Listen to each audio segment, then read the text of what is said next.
Friday, the 13th of February 2026. A very good morning and welcome to Kusile Breakfast Show, your favorite show on Eswatini TV. My name is Lungilele Makakula. Thank you for waking up with us this morning.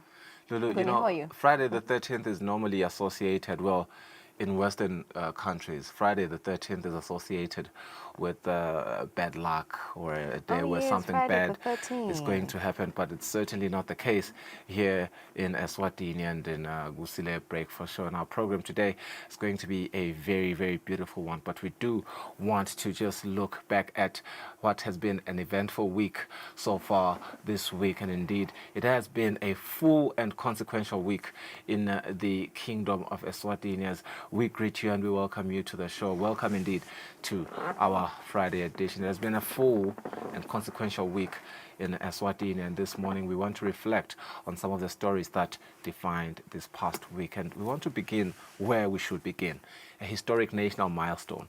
I'm sure you can already guess, the official logo marking the Ruby Jubilee of His Majesty King Mswati III, which was unveiled this past week. This year marks 40 years since the coronation of Ingwenyama. 40 years is not a passing moment in the life of a nation, but His Majesty ascended to the throne in 1986, and since then the Kingdom of Eswatini has moved through regional political shifts, economic transitions, global financial turbulence, a pandemic, that COVID-19 pandemic, as well as growing climate pressures. Through it all, the monarchy has remained the anchor of national continuity. And in recent years, His Majesty has consistently called for unity, for productivity, as well as discipline. At Sibaya and other national platforms, there has been emphasis on economic participation, of youth empowerment, agricultural self-sufficiency, as well as attracting investment. Well, the country has also been advancing conversations around industrial parks. You will remember that Taiwan Industrial Park that is soon to, let's say, commence in the Kingdom of Eswatini, and we're looking forward to seeing that many thousands of jobs that have been promised through it, but also infrastructure expansion as well as smart city development, and those priorities remain fresh in the public memory. Well, this Jubilee moment invites reflection, and it asks us to consider the journey of the past 4 decades and the responsibility of the present generation in shaping what comes next. Yeah, Nguni, it has been a beautiful 40 years for the King. I cannot actually wait for the actual celebration on the 24th of April, because beyond reflection, anniversaries such as these also strengthen the national identity. A 40-year reign means that an entire generation of Mswati has grown up under one sovereign. Many of our viewers have never known another head of state, so that continuity carries a lot of weight in a region where leadership shifts can often bring instability. So the unveiling of the Jubilee logo this week was therefore more than ceremonial. It signals the beginning of a period of national commemoration. It is a reminder as well of endurance, institutional stability, and the evolving role of the monarchy in a modern economy. Absolutely. And Lulu, I think it's so beautiful because we are also seeing the logo every day here on Eswatini TV. Yep. Yes, it was revealed during that day. And the ministry has really said that anyone that really wants the logo can come and get it in 4K and in HD. Mswati continue to just enjoy it every time we go for a net break. But indeed, as we move on, this past week, as we said, it has been very eventful. And we saw national leadership taking center stage, and now international partnership as well took center stage. We did see this week Taiwan donating 756 metric tons of rice valued at 15 million malangeni to the kingdom. That's a lot of rice, and it speaks to what it's doing for the nation. And that donation was handed over to Deputy Prime Minister Kusile, and it is going to support approximately 75,600 vulnerable citizens, I beg your pardon. And these include elderly-headed households, child-headed households, and families that are affected by climate-related challenges. Well, the rice has been delivered to the National Disaster Management Agency warehouse in Matsapa for distribution. It's not an abstract figure. 75,000 people representing real households across the country. It speaks to directly food security at a time when erratic rainfall patterns and economic pressures are affecting the most vulnerable. Yeah, so we're always grateful for the Taiwan government. 100%. It has always come through for Eswatini. Yes. This rice was worth 15 million malangeni. So yeah, the Eswatini-Taiwan relationship has definitely consistently produced tangible outcomes in the recent years. We have seen cooperation in agriculture, health, education, scholarships, and technical support. This week's rice donation reinforces that the partnership continues to operate at community level. Food security is increasingly becoming a regional concern. What we witnessed this week was a practical intervention that will definitely provide relief to thousands of families in the country. Taiwan ambassador to Eswatini, Jeremy Liang, there on your screens, and all this rice they are touring now and showing us. You can just see when we say that 15 million Malagani figure, it may sound like a lie because some people will say it doesn't sound so true, and the beauty of TV, but unlike other it's media visible, platforms, you can see yourself. it. Yeah, 100%. Well, Deputy Prime Minister Kusile, of course, expressing word of thanks to the Taiwan Embassy for the beautiful relationship that has been forged between these two countries over the years, and it speaks to His Majesty's stern and illustrious leadership that we spoke on briefly when we started the program. Well, let's move on and look at what has not been nice news this past week. And of course, making headlines midweek, we saw the financial sector, two major banking institutions that have confirmed separate incidents at their Manzini premises this week. Eswatini Bank, the first one, confirming that approximately 1.6 million Malangeni was taken in the early hours of Monday. That was the Monday morning. The bank clarified that the cash was accessed through ATMs and that vaults were not breached, and that customer accounts and systems were not compromised. Standard Bank Eswatini also confirmed towards the end of the week, precisely yesterday, an incident at its Manzini Business Center premises which temporarily affected certain services, including the private banking suite and digital branch. The institution has also assured clients that core systems remain secure. Yeah. For many viewers, Fiso, the immediate concern was safety of funds, of course, but both institutions have emphasized that customer accounts remain protected and investigations are still ongoing. However, these incidents raise broader questions about physical security at commercial premises and evolving risks in urban centers.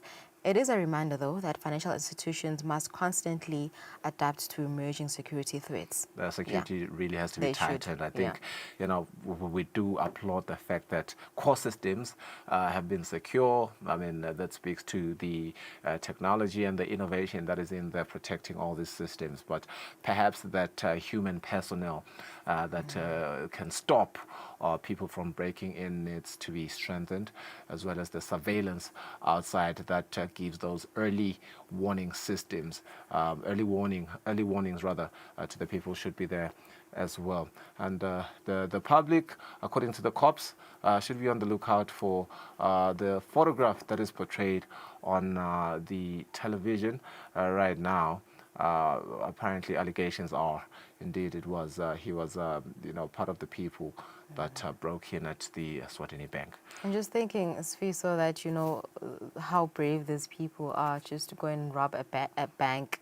Surely they planned this for weeks. So yeah, they just decided to go ahead with it. Yeah, two banks, that bravery is, and desperation. in Manzini. Bravery, desperation creates a lot of things. But anyway, moving on.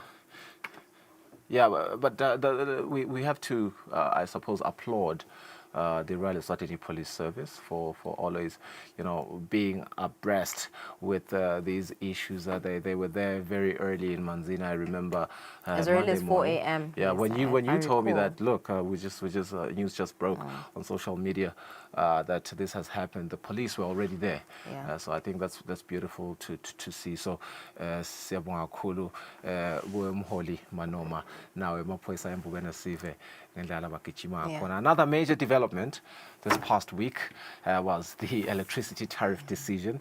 Very, very topical. The Eswatini Energy Regulatory Authority approved an average tariff increase of 13.61%. That is for 2026 to 2027 financial year, effective 1st April 2026. I think the highlight there has been the domestic tariffs that will increase by 17.23%, corporate energy charges by 17%, while lifeline tariffs have been limited to 6% in consideration of vulnerable households. This is a conversation that is going to happen on the show today as we unpack the drivers behind this decision, including regional power, import costs, and regulatory adjustments in our interview segment with economist Sanlis Bia at 7:30. Yeah, this decision by Sarah Sviso angered a lot of consumers. It was hectic, you know, the comments on social media, everyone is just angry at EEC right now. Whatever they post on Facebook, it's just insult after insult. I would hate to be an EEC employee that is known in the community right now, because everyone's just frowning at you. But you know, electricity is a foundational input in the economy. So when tariffs move, households feel it and businesses adjust their cost structures. So the discussion this morning will focus on what this increase means in practical terms and how consumers can prepare. Of course. How can we prepare? It's budgeting and saving, definitely. I guess we will learn from our economist, Sanlis Bia, who has the educated facts around such issues, and is always, you know, ready to help us frame and understand developments in our economy. We also do want to look at what happened this past week in the sports industry, as we saw Sihlangu Semnigati announcing its latest national team call-ups this week. Squad selections often signal the direction of the technical bench, and they, of course, they indicate confidence in certain players, emerging talent, as well as tactical priorities ahead of upcoming fixtures. And as you can just peruse and read through the Sihlangu squad on the Telev right now, national team football continues to be a powerful source of unity and national pride, even though not so much pride with the way that Sihlangu has been, you know, played. There's still hope. Even as much as the King of Swati that during the Ngonyama Cup Gala dinner this past year did highlight that, you know, there has to be a quick intervention. These guys haven't been winning. There has to, Nguni. And, you know, Sitera Samhlagazi is also intensifying preparations for COSAFA, national tournaments, test depth, preparation, and also mental strength. So COSAFA often becomes a platform for players to establish themselves on a broader stage. So expectations will be high as preparations continue. Absolutely. Lulu, you look at our sports in the Kingdom of Eswatini. Soccer has always been at the front line. I think, and this is just my personal opinion, it's high time the same investment that football gets perhaps is, let's not say redirected, but it is also afforded to other sporting codes. I mean, swimming, I think, has proven to be one of our best, you know, talents in the Kingdom of Eswatini. I know Luca Fraser, I know Haley Hoy from the top of my head, and I've never been a fan of swimming. Smang. These guys are just good, and they compete at a very high level. It's just beautiful. Yeah, and chess as well is coming chess, along. Amazingly. All right, because I think we've won prizes. Yeah, absolutely. With regards to chess, yes. What else? Boxing? Boxing, we're doing fairly well. We're doing fairly well. I do want to be biased and just throw in basketball in there as a basketball player myself. Taekwondo as well. Taekwondo is really up there. Maswati can fight, hey? They can. I think I'd take on Taekwondo. Taekwondo, yeah. You take on Taekwondo? It's interesting. Yes, I would. I think you're just good as a spectator. I don't think you're too soft for Taekwondo. But maybe you can prove me wrong, and I'd love for you to prove me wrong. So this week, we saw that there were medals that were awarded to some of the athletes, and you know, by the way, they're also young. They are so young, but there was the headline around, you know, these players should be incentivized, and the minister made a plea that there should be a structure that really allows for players that can compete at a high level, that go out and compete outside of Eswatini, that when they come back home, they're appreciated. I think we've seen it in a lot of countries. Yeah. It's a beautiful initiative indeed, and we thank Minister Bongani Nzima and the whole Ministry of Sports and Recreational Affairs for the job that they continue to do. You can never buy this moment. You earn it, and it's just beautiful to see. Let's just hope they use the money wisely. Oh, absolutely. Yeah, and, young people. You know how young people can be. Some will buy, airtime. Some will want to buy an iPhone. But we hope that they are wise enough. Anyway, we close the opening reflection, and there's been a week that is defined by history, partnership, security concerns, economic decisions, as well as national sport. Beautiful indeed. A Ruby Jubilee unveiled, food security support delivered, as we saw with the DPM, banking incidents investigated on a very sad side, and an electricity tariffs adjusted, national teams preparing to represent their kingdom. But again, that electricity tariff decision conversation, what they mean for our households, businesses across Eswatini, conversation is happening at 7:30 with our economist. All right, it's 16 minutes after 6. We go for an ad break and come back with our first bulletin. Dinzaba, stay with us.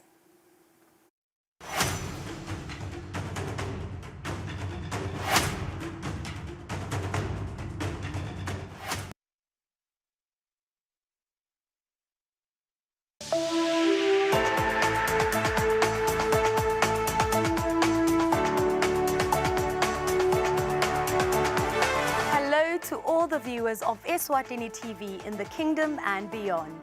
Eswatini TV is regulated by the Eswatini Communications Commission through the Broadcasting Code and Broadcasting Guidelines. Under these instruments, the station commits to broadcasting information and news that have been fact-checked, programs and content in respectful language with no elements of hate speech, violence or sexual activity.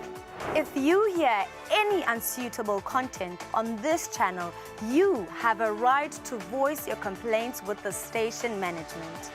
Should you not be satisfied with the response or action taken, you can escalate your matter to the Communications Commission at PO Box 7811 Babani. Call 2406 7000 or send an email to info@esccom.org.za. For more information, visit www.esccom.org.za.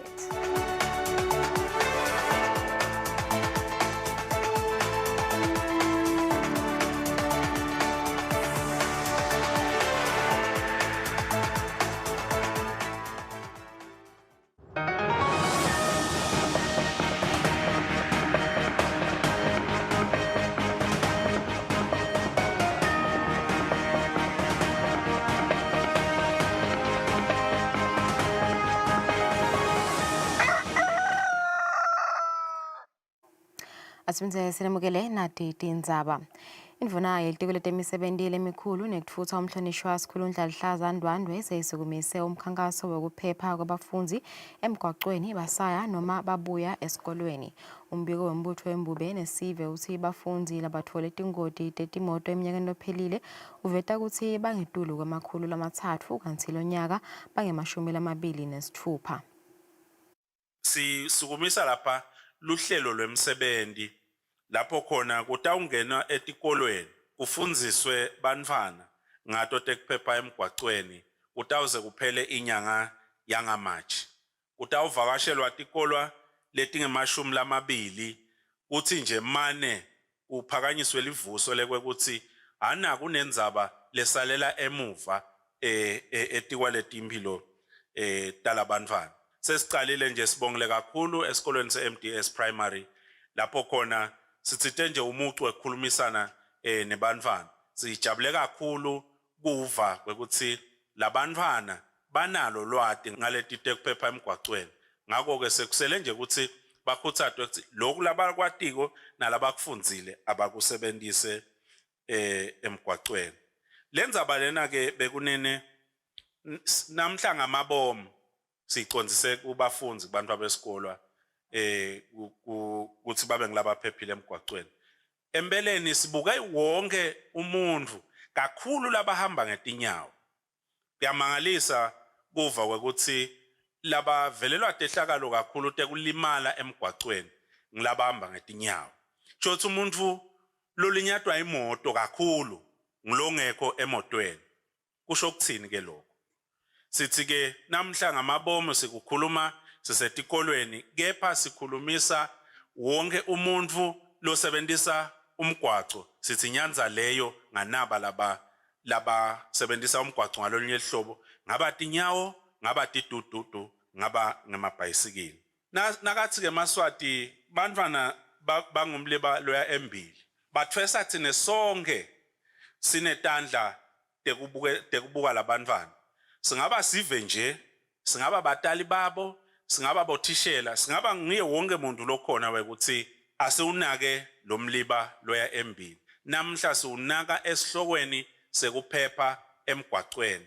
Bayalimala, bayakhubateka, bayasilahlekela. Ngaleyo ndlela kusho ukuthi livela kithi lide likusasa ngoba umliba asikawunakekeli ukuthi wenabe ukhule uze usilethele tithelo. Litiko letemfundvo lithi tinhlelo te-Erasmus Plus tekucinisa tinhlangano tebantfu labasha kanye netinhlelo tekudlelana netinhlangano talamanye emave tisita kubhekana ngco nekweswelakala kwemisebenti kubantfu labasha kute nabo batawukhona kuba nesandla ekutfutfukiseni umnotfo wakuleli.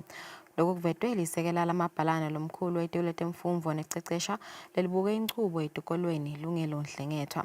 Nhlengetwa bekakhuluma ngesikhatsi i-Erasmus Plus ihlangene netinhlangano tebantfu labasha ngenhloso yekubanika lwati etindzabeni tekucashwa kanye nekucala emabhizinisi. Partnership with other countries. That is what Erasmus Plus is all about. That international cooperation is what we want. It is what will make us appear in the world. We are selling our skills to the world. We are showcasing what we are made of. And we are stealing their skills into the country. And therefore, we come up with a bomb. Just out the country, say, send that in for the personal commitment that the because of the international cooperation, there's no opportunities. So, you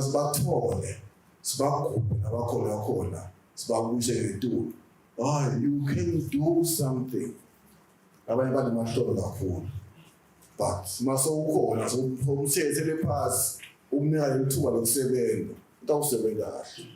so want it to happen. So you, as youth organizations, we are given a mandate to go to where you are,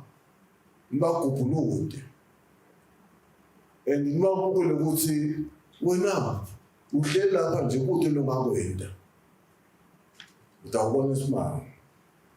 Imvotsala eneminyaka lengemashumi nakubili butsala iboshelwe licala lekubulala. Kuthiwa lo msolwa kanye nalabanye boza kwakhe lababili babulale lenye indvodza ngetinsolo tekuthi yebe insango yabo nabetama kuyifohlisa emnceleni emakhosini.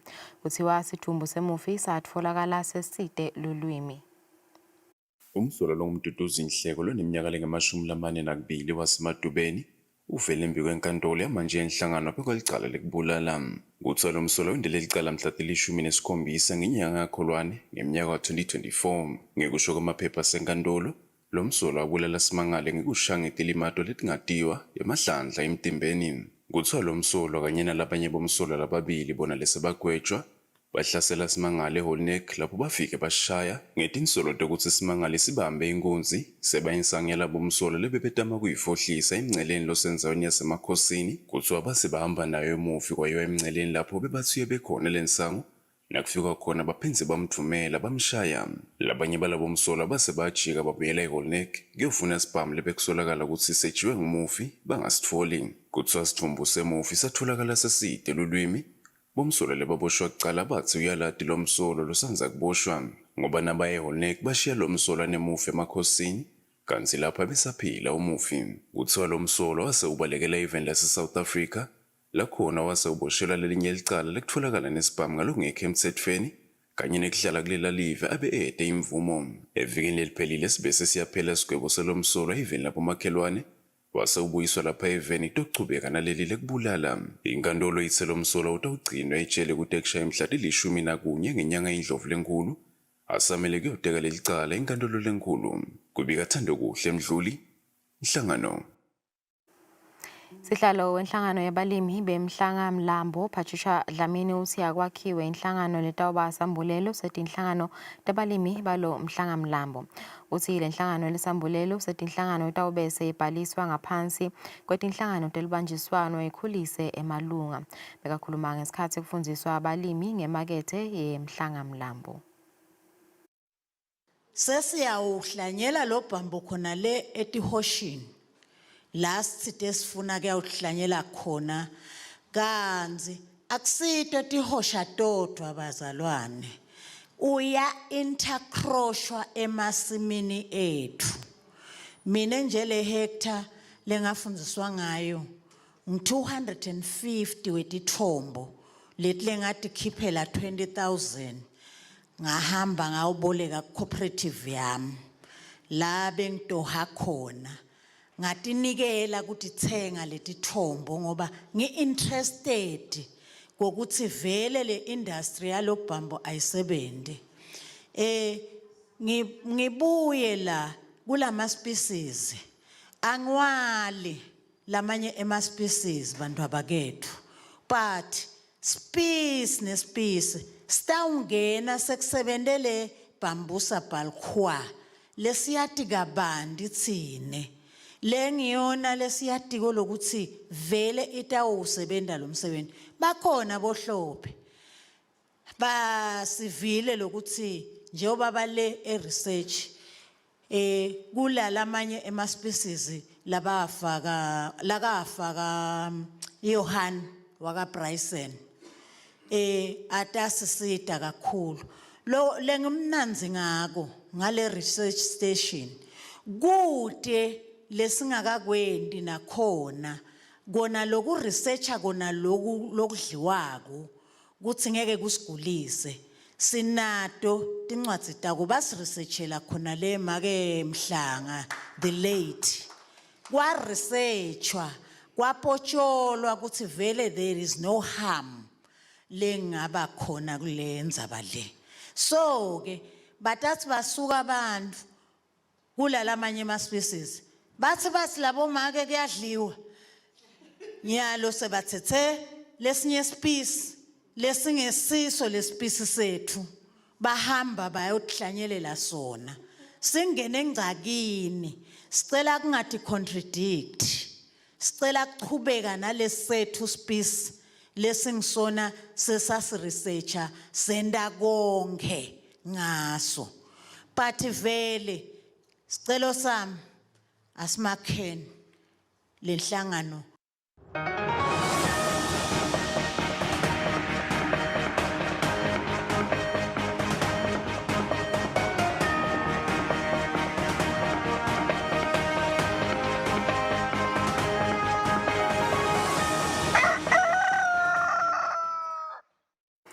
Konati temidlalo losebenzela inhlangano lengamele umdlalo welibhola letinyawo emhlabeni David Fani lobuke ukuthuthukisa lomdlalo esifundeni lesendasini yalive kati leAfrika. Uthi emacembu emidlalo webhola kumele atfole indlela yokutimela kanye nekuphatha ibhola ngendlela lengiyo. Fani bekakhulumana kuvulwa umhlangano sikolo yamalanga lamabili lobuke kufundisa abaphathi bebhola ngekuphathwa kwayo. Satipeza ngaleto temidlalo sithatha likhefu nasibuya sikhulumisana nebaka TV license ngayinzawo.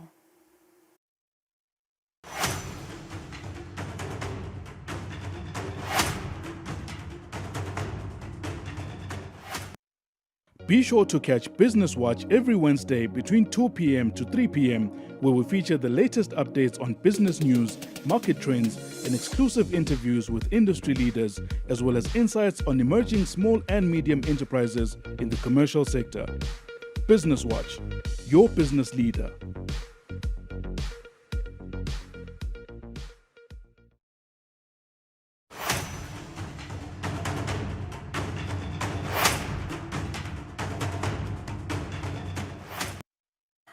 Welcome back. Sirabukela hlelo Kusile Breakfast Show besito ukuthi sidaba esikhuluma kabanti nge-TV license. Takumela ukuthi last year on the 31st of December was the deadline to pay your 180 emalangeni. Sicale ke umnyaka lomusha lapho nakhona baka TV license so lo bayasicicutela ukuthi siubhatalele lo mthelo wa 180 emalangeni noma ke 15 emalangeni ngenyanga. Sinandaba enhlezwane kanye na noNhlanhla Nsibande laba sokwakhona Eswatini TV ihlangothi lokwa TV license kuva ukuthi kusebenza kanjani eminyakeni lophelile nekuthi yini lesingayigada kulomnyaka losedulo siyathi ke ukuthi leli bandla leli liye liphume leyo ndime inspections leyo hlola ukuthi ingabe sive semaswati siya comply invele siyawubhadalana lo mthelo asingivusele zwane sikuvuselana noNhlanhla siyathi ukuthi vele iba miningi lemibuto nema concerns nama comments nje lamaningi from bantu especially on social media solobana lo mbuto ukuthi TV license ibhadalela ini vele ngicanga ukuthi ungasichazela ke noNhlanhla vele sathi ukuthi kungumthetho yes sivete nje sithombele ukuthi vele kahle kahle uthi nomthetho sibhadalela kuthini TV license. Angivusele ilungelele ngivusele nako eMaswati ikakhulu ema TV license payers sibonga ukuthi basachubeka basawubhadala umthelo labo lababhadalako nekhuthata ke labanye labasengawubhadala ukuthi sicela ukuthi basonzele bawubhadale umthelo wamabona kude ngesizathu sekuthi umthelo uyasita ekuthenini si improve le industry yaka television sikhone ukuthenga inhlelo letinsha lesithatha idlala kuyo itelevision nek improve nje le our television station si Eswatini. Yes ukubhadala umthelo wamabona kude kusemthethweni njengoba besike saveta before ukuthi kungumthetho ukubhadala umthelo wamabona kude kutholakala ku Swaziland Television Act of 1983 nema regulations awo lo chaza ukuthi wonke umuntu lo unale television in the country kumele awubhadalele umthetho regardless ukuthi usebenzisa kanjani leyo television. It's either wenda bo CCTV noma maybe une studio noma uyabukela ekhaya but the fact that you have the television set you have to pay. Kungagcini ke ngayo i-television set kuyafaka ekhathi nayo i-set top box yethu lesithi ngusikujana nayo siyayibhadalela loku50 emalangeni i-price yawo. Yes. All right. Siyathi ke sesivele Mr. Zwane kusivele ngumthetho kumele siubhadalele lo mthelo waloluhlobo. Sinibonile nisebenza last year nenda my inspections niphuma ngena ngala libonjeni nakamanzini imbala. Kusebenzeka kanjani nje vele eminyakeni wa 2025 sibe samaswati bezi comply yini ngoba bensolo vele necigcwetela umnyaka wonke kusebenzeka kanjani? Sibonge ngivusele nemaviewers emakhaya sethemba ukuthi asibukela vele lo mthelo nawo vele sekawubhadela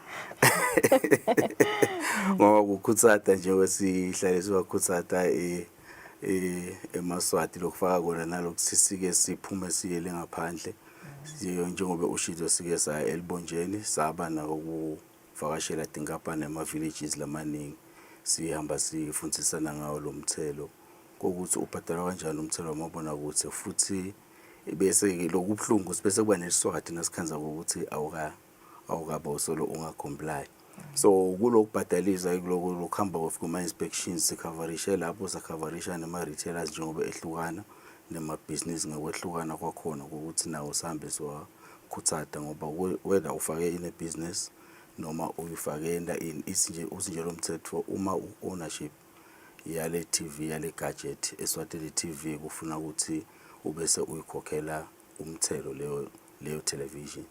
So esimunye ke nase bomhlume letinzawo leto sithambele nabo big band i-response sayibona maneke le kunye bese kuyendeka ukuthi bese eMaswati aphinza akhohlwa ukuthi ufuna aphinze avusetele lo mthelo kanti umthelo phela uvusetela njalo nakucala umnyaka ufana nemthelo nje wena uselela imoto ihamba emgwaqweni nakucala umnyaka nayiphela aphinze ithele nalo nako ukubukela mabona kude uhamba kanjalo nawo so kubese sekufika ukuthi siphakamisele Swati lapho sekulitelo lesingalijabuleli sesiya etinkantolo kukhona ke laba lesigcine siya etinkantolo kodwa ke lokuhle ukuthi eMaswati bese responda lapho ke bhakenyalo at least silithethe ihlelo ukuthi asimane sithumele ama-SMSs kubakhumbuda bonke ngesikhathi badokhona ku-renew. Okay, so kula mabhizinisi njengoba usho nje ezwane ukuthi nivakashela abantu endlini niphinde nivakashele amabhizinisi kukhona yini ama-challenges lenihlangabezana nawo kula mabhizinisi because nike naveta I think 2 years ago na last year nayiveta indzaba ukuthi asekhona amabhizinisi langanibambisi langawabhadalisi bantu ama-TV license nisenda umsebenzi wenu last year yini lenikhanzile likhona yini lishintsho lenikhanzile last year? Asibonga sisi. Kusho ukuthi kulo kuvele lo nomthelo kula mabhizinisi lawa nje emahotela ngokwehlukana kwakhona nalawa lasebendayo wona asibambisa kahle ababethe inkinga kakhulu lesinawo ama-challenges kakhulu lawa alama-retailers especially nawa lamasha hayi lawa lebekavela amadzala ema-retailers lebekavela akhona lawa lamasha nawa nje abo ama-Indian shops kakhulu ukhanza ukuthi vele ayikhipha lemthelo ihambe iye ishone emakhaya bese ke thina lokho kusibangela ukuthi singakhona uku-tracker lokuthi le gadget ithena iphuma yabe seseyishona kuphi nengena laveni. Yeah. Alright, so khona esiveni nakhona kubantu lenibavakashele nakhona yini lenitfolile especially bolibonjeni nje because letinye tindzawo titutane nama-borders kanti ukuthi labanye abathenga ama-TV khona la emaveni abomakhelwane banalo nalelwati nje ukuthi kunale TV license nje to start with. Lethi kuthola ukuthi bamvu sive sinalo lelwati ngalomthelo wangibona ukuthi kepha ukuthi sokhanza ukuthi lokwendekako abati ukuthi uhamba ufike kuphi lomnye akade ukuthi uthi angayithenga ahambe naye ekhaya ade ukuthi lo mthelo sowuvele ubhadele kanzi kufuna phindze awuvusetele nakusuka umnyaka lolandzelako. So vele challenge leyo lenkulu nguleyo nje lephinzelele lesiyitholako lephindze ifake wona laba labathenga lamandiyeni bafika nasifika kubo khanze abakayitheleli sikhathi bese ke sokhanza sivele labo 3 years 4 years sekuvele sengena nema-penalties lapho sekavele sekalimata nje eMaswati ngaba kwakuthatha sila uthenga khona umthelo i-TV yakho vele ucele lo mthelo ukuthi ubhadale umthelo wamabona ukuthi batokhona kukunika le license uhambe nayo ekhaya ngoba lokho kuyakusita ukuthi bese kuvikela kulama penalties. Speaking of ama-penalties ngibuya ngakuwe nje nanhlanhla babezwane ukhuluma indzaba yama-penalties ngicabanga ukuthi vele impilo khona leyo kusukela kwacala kubhadala kwe-TV license but singafiki lapha sesichaze nje ngendzaba yama-renewals cala umnyaka lomusha uyothenga i-TV noma mhlawumbe ufuna kwenye i-renewal yakho ngisiphi step sekucala nje kumele ukuthi usithathe? Angibonge lungelelo. Nawuyobhadala ngayo-renewa i-television yakho ema-renewals i-deadline yawo ivama kuba siba nayo mhla ka-31st December. Yes, kubheke ukuthi-ke by that time ube sowubhadele wena umthelo wakho. Ungawubhadala-ke kuleti ndlela letihlukahlukene tekubhadala kwa-mobile money imali account yethu yase-Nedbank then ungabhadala nakhona eposini phindze ungeta na-Eswatini TV utobhadala. Siyakhuthata nje kuwo eMaswati ukuthi awabhadale ngesikhathi kube nje la kubo October November umuntu uyaseklisha kwelede takhe December uyaseklisha kude anganoshaya ama-penalties nga-December. Kepha-ke kunento lenhle lesita nayo Eswatini television Eswatini television wende umusa eMaswatini uyi-extendile i-period yekubhadala wona umthelo wekurenewa wona umthelo to February 28. So nangabe nje kusele Eswatini lesehleli phasi lesengarenew i-TV license yayo sithi siyakhuthata ukuthi alisukume liyorenewa i-TV license yayo ingaze ikhanze lishaya ngama-penalties ngale kwa-28 February ngoba-ke vele ngale kwa-28 February sidabe seside i-leniency. Athini vele wona lama-penalties nje umbukela toba ne-idea yokuthi usamele imali letinganande kumele atibhadale Eswatini TV? Yes, umuntu lo ngabhadala umthelo wakhe ubheke ukuthi abhadale 50% of le amount like owakho. Once watholakala ukuthi vele yena akabhadali on time. So 50% for every year? Yes, for each and 5 years year. nje ubala 180 times 50% ngile mali lemele ibhadale now ngibekisa nje ukweleta for 5 years. Yes, kuya ngesikwelede sakho ukuthi sithini, then we will take 50% of what you are owing. Okay. Yes. So kunebantu mhlawumbe labatawesaba nonhlanhla kuvela nababathe bayabuka imali abadekweleta Eswatini TV. Nitabamukela invele kukhona mhlawumbe ukukhulumisana lokho abakhona in case bahluleka kuyikhokha yonke imali. Yes, kuba khona khulumisana lungelela asisiko ukuthi sidelecto kuhlasela wona eMaswati ngendlela leyo siyakhona ukukhulumisana nawe eMaswati lichaze leswati ukuthi litawukhona kuyibhadala kanjani leyo mali. Asiyihlali nje ekuthenini yayibhadala ivele ikhiphe nyalo yonke leyo mali, no. Siyakhona ukukhuluma naleyo client sisho ungakhona ukubhadala kanje sivumelane. So siyabakhuthaza eMaswati ukuthi awasonzele sidokhona ukukhuluma bakhona ukubhadala, bangasishayela nasenombolweni yethu futhi kungoba khona labakhashana i7622 000. Kude batothola more information nekwadi ukuthi bakoleta bomalini base ngayitfola leyo information. Alright, sengibeka kuwe Mr. Zwane. Kunebamfu babezwane leyo khanze ukuthi badithengela nje ama devices abo outside the country. Noma labanye khanze ukuthi kuba dipho labadipha bona labo TV labo ama decoders bosigojana. Ingabe khona lapho umthetho wahamba ufike phi kulabo, especially labo abatawuthenga vele those imported goods. Asibonge uthi inzindaba lenkulu ke kuleyo ngoba le vele ku elibonjeni labamba bathenga kakhulu ngale kubonasi babuye sebangena nema gadgets kani umthetho ugunyata vele ukuthi uthi yonke iTV lekhona la vele kufuna ibe nayo le viewer license certificate ebese ibhadalela. Lokufaka ekhathi lo mthetho uhamba uze unika emandla Eswatini TV ukuthi kufanele ngabe uyacontrola noma kuregulator lokungena kwalama gadgets ukuthi kungena kanjani import export and transit of lama gadgets la kangenawo la vele.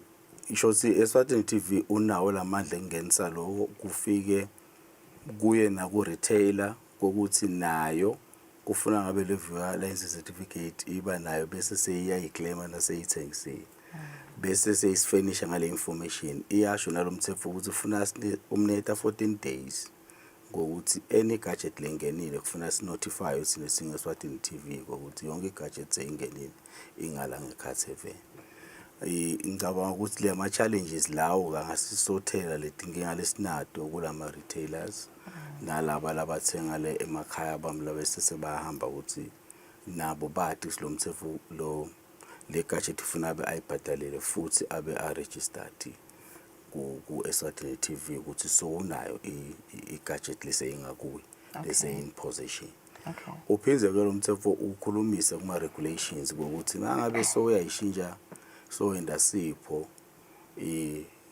nginawe le gadget sengikupha le gadget uthi ke lo mthetho kufunakala ukuthi wena lo phako unotify nawe ukuneta 14 amalanga lang14 ukuthi notify Eswatini TV ukuthi so uthese le gadget ayisekho ku position yakho ubese usiniketa lona lo se position yakhe ukuthi nyalo seyikunawo ayisekho kimi atokhona Eswatini TV ukuthi sekubhilweka lo kusawutawubhadala umthetho ngoba le ownership seyishintshile. Okay. So uhamba kanjalo ke lo mthetho sisi.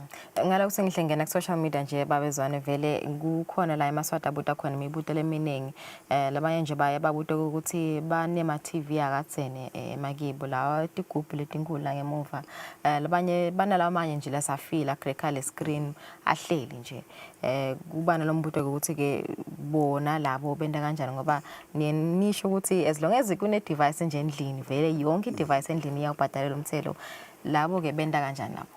Asibonge ukuthi izaba lenkulu nalapho lenaye ukuthi agcine sekafile kepha ngathi iTV na ungusayisebenzisa so ibekele yini. Uyathi emakhaya bayayibeka nje ihlale khona.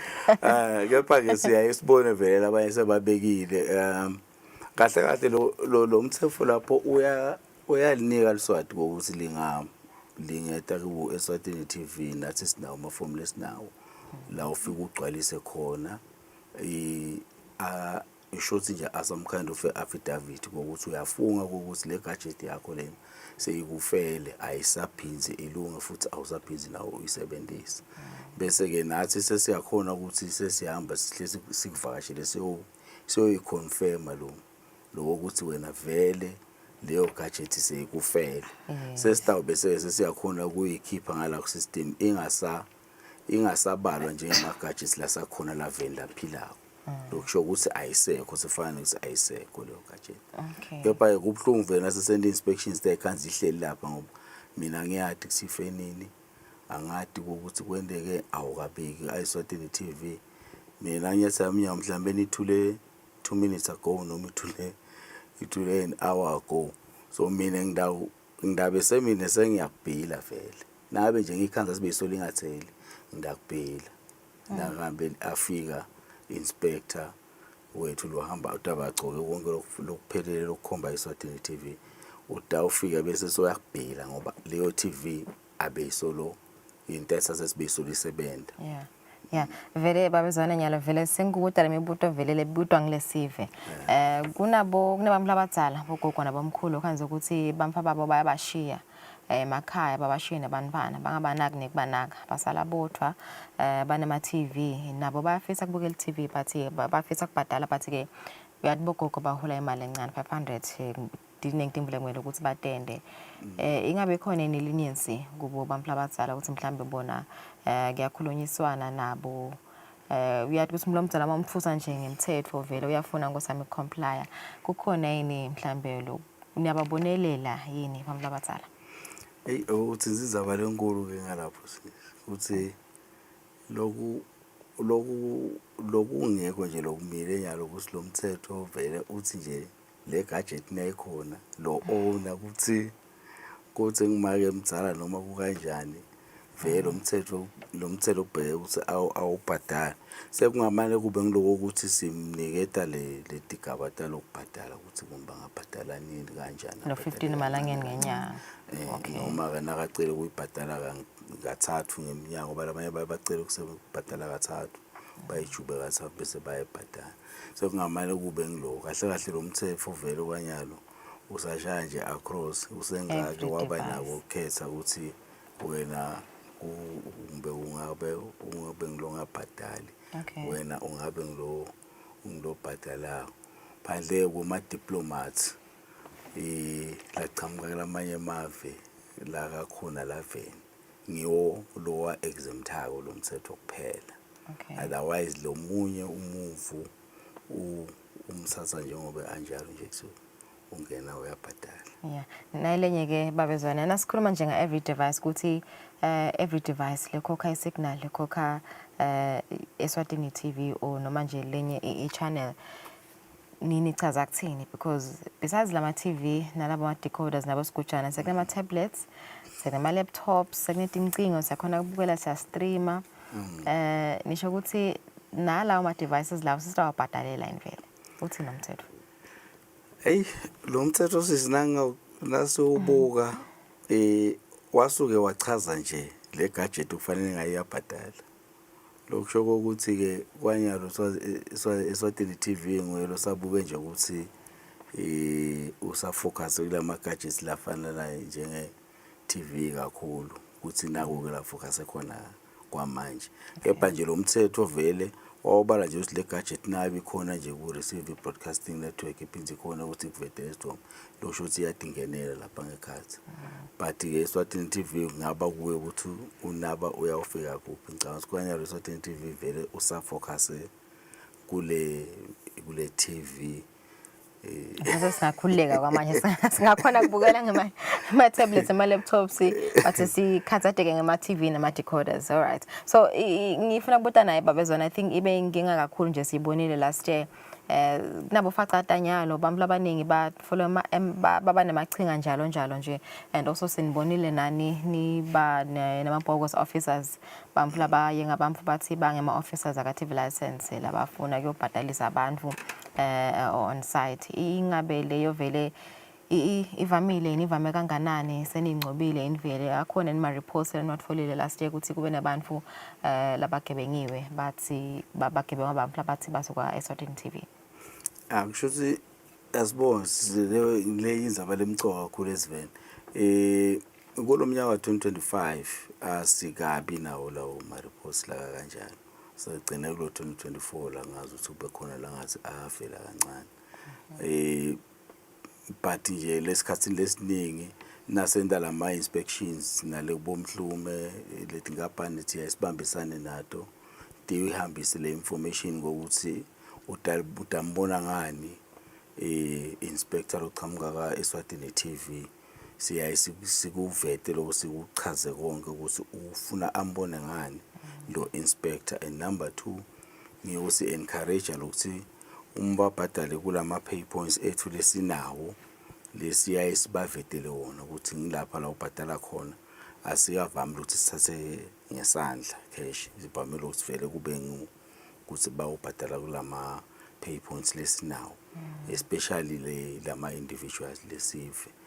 But ngala kulama business ayaye kube khona la usima collections la few but nakhona akusiyo imvo le enkulu vele sibamba khona cash handling vele sive siyayisikhusathela ukuthi siye kubhadala leti ndzawo leti lesitibekele sona ukuze sitophepha naso sisenetiseke.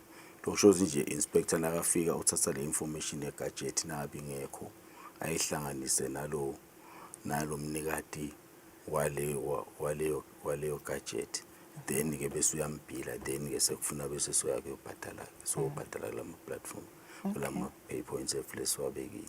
Alright, ngumnyaka lomusha Mesazwane, yini leni ihlelile ezilofisi la TV license kuza manje kwanzisa lwati necugudela abamfu ukuthi bawubhadale lo mthelo. Senibonile last year niba nama campaigns lamanenge ukuwinisa ama prizes trade fair benkhona newinisa abantu na that year benwinisa abamfu ama TV bacugudela nje ukuthi bawubhadale umthelo. Ngumbe nonhlanhla leni ongayithatha yini leni ihlelile for the year 2026 in terms of ama campaigns mhlambe ndaba nema road shows injene ndayenda kuzama kukhanga amaswati ukuthi abhadale lo mthelo? Angibonge Lungelele.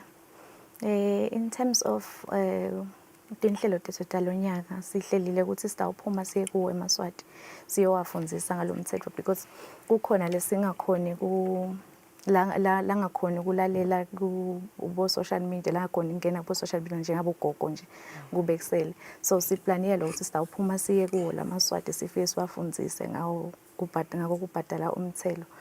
Kunenge inhlelo esihlelile Lungelele hleze nyalo ngede ngathi icetha but nje lokumqoka kakhulu lokuphuma nje niye kubo sesiphume siye kulaMaswati silethele awareness yokubhadala TV license because most of them bayati but kukhona lelidlanzana lesesele lelingathi lothi likubhadalelani lo mthelo uyabo ufuna sihambe sokuchaza lokuthi why vele eMaswati abhadale lo mthelo. But ngacugudela ngama prizes nonhlanhla sitawabona yini Maswati awena ama prizes this year babezwana siyadiba mlabamnyama siyathanda vele lokuwina. Kubonga nje eMaswatini lawo labhadalayo nalawo lamayela agcina winile. Kusho sivele kulama prizes asikatimiseli ngekuthisime nalanga ukuthi eMaswati kube khona leswahlumelisa kona phela nangabe nawe ube nekuthi uhambe impilo ubhadale lo mthelo. Okay. But nje vele nabe unginama client labhadala kahle ngole siyayiswahlumelisa esikhatsini lesiningi. Okay, kube kuva nje kubutela umbukele lo lofuna kubuyela bhadale lo lahleke endleleni mhlambe solahle wonke ama receipts uthi nje information lanayo nge-TV yakhe angenda kanjani loyo babethwana? Cha sikuzatha ukuthi eMaswati abuye njengoba shito advocates ukuthi kuvela nje office sikhulumisane naye sitawukhona kulungisa indlela leya impilo ukuthi sichubeka kanjani naye. Yena nje akabuye sitobambisana sihambe siyempilo sibone sichubeka kanjani angesabi ngoba sesiuchazile wona umthetho ukuthi ama penalties akhona kepha nje akangesabi akavele sitakulungisa sesibukisana sinaye ukuthi sihamba kanjani kuya empilo. Okay, so like bhadaleni musu yakhona kubhadalela multiple people using the two platforms imali na mobile money mhlambe na ilo ePTC uyakhona kubhadalela bamfu labanengi? Yes, uyakhona ukubhadalela bamfu labanengi. Yes. Okay, ngoba kusho ukuthi kule kufuna kule reference usifakele le ID yalo owner. Yes. Wafaka yakho vele thina sitabe solibala ukuthi ingena kuwe le mali imshiye ethu yakweleta yena. Kusho uzobhadalela abantu noma nganibhadalela nje nobathathu. Funa ngifake ama-ID enu kulawa enu ema-payments. Bese yami nami ngifaka yakami. Sekuyakhonakala ke lapho ukuthi sikhona libukhona office la ka TV license ukuthi libone isilena ya ibhadala bani ngibani lobhadalako kulena. Okay, so siyangasimaphathelo nje nomhlandla kumbe kokugcina ukusikhumbuta ngama-renewals siyathi kuthi extended to 28 February. That's the deadline. Yes, nema-penalties nje kugcina sesivala ukuthi ingabe dithi into imali letibekekile eMaswatini. Ngiyabonga Lungelele.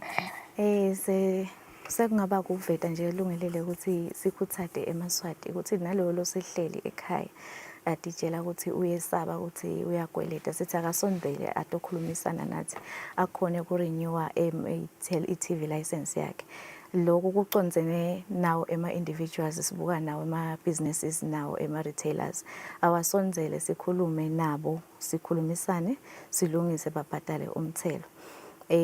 Kugcizelela kona Lungelele ukuthi i-deadline si-extendile to 28 February. Sicela bhadale bangakaze bathole i-50% penalty kuleyo mali labayi-owakho. Maybe kwekugcina sekungaba ngiko ke Lungelele ukuthi kucayisa eMaswati ukuthi kunemathabela ngodi yebo la ngephandle kepha ukuthi ivikela kuloko ukuthi usebenzise lama pay points lesiwabalile ukuthi ubhadale ungabhadali kulendzawo le kumuntu awubhadali kumuntu noma abafika lama inspectors make sure ukuthi wena you use the platforms lesiwabekile kuthina ukuthi ubhadale kuwo. Yala imali kube mobile money kube nge-EPTC kube i-account yethu. Okay. Yes. All right. Kokugcina your contact details and itfolakala kuphi? Eswatini TV license department utholakala ku 7622 000. La awushayele nethi inombolo ngiyo leyo nje inombolo lapho khona uconsana na TV license khona uthole na nangabe ungakhona ukuthola leyo nombolo leyo songashaya eline la Eswatini TV leli ngu 2411 9600. Yeah, noma bangetele Dulu Hospital here. Yes, noma bafike ehospital. Ngiyavakala singakhona umbukele sawutivele ukuthi ba officers aka TV license abayifuni imali mabeta kuwe bado inspector ukuthi nawo ubhadele indlomthelo kepha ke ubhadala kulama platforms lawo lasebawavetile imali momo ePTC kanye nasebhange Nedbank kepha ke kuvaka abantu ngayo le account ka Nedbank ungachumana nabo baka TV license uvakashele page la Eswatini TV ka Facebook sikhona kuvaka abantu selkefu sabuya khona manje.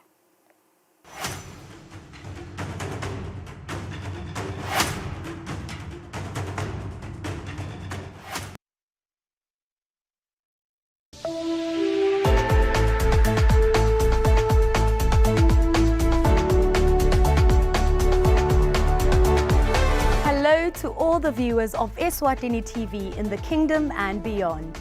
Eswatini TV is regulated by the Eswatini Communications Commission through the Broadcasting Code and Broadcasting Guidelines. Under these instruments, the station commits to broadcasting information and news that have been fact-checked, programs and content in respectful language with no elements of hate speech, violence or sexual activity. If you hear any unsuitable content on this channel, you have a right to voice your complaints with the station management. Should you not be satisfied with the response or action taken, you can escalate your matter to the Communications Commission at PO Box 7811 Babani. Call 2406 7000 or send an email to info@esccom.org.za. For more information, visit www.esccom.org.za.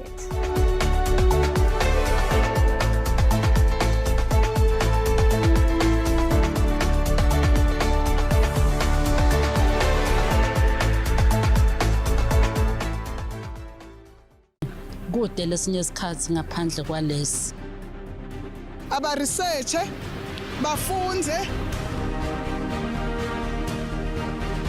be being risky, it means ukuthi nalokuwa kwayo kulula. Nathi kufuna sente ukukhicita lokusembili.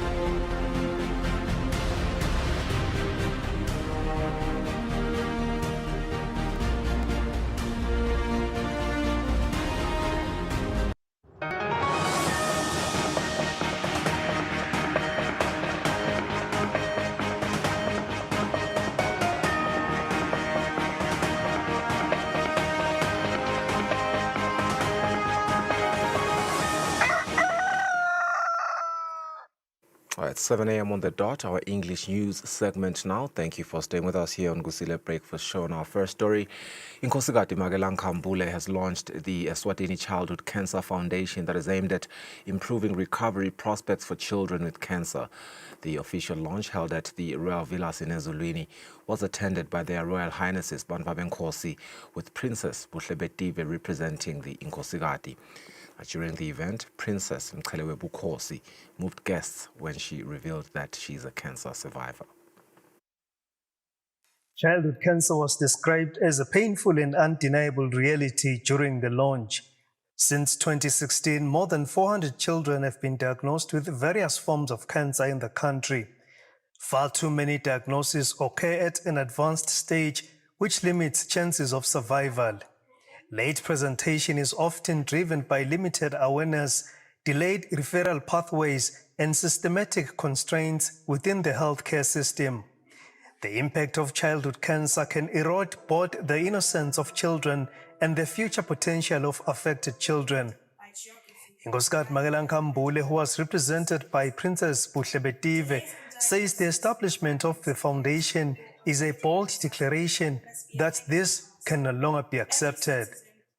The establishment of Eswatini Childhood Cancer Foundation is therefore a decisive declaration that we will no longer accept this grim reality.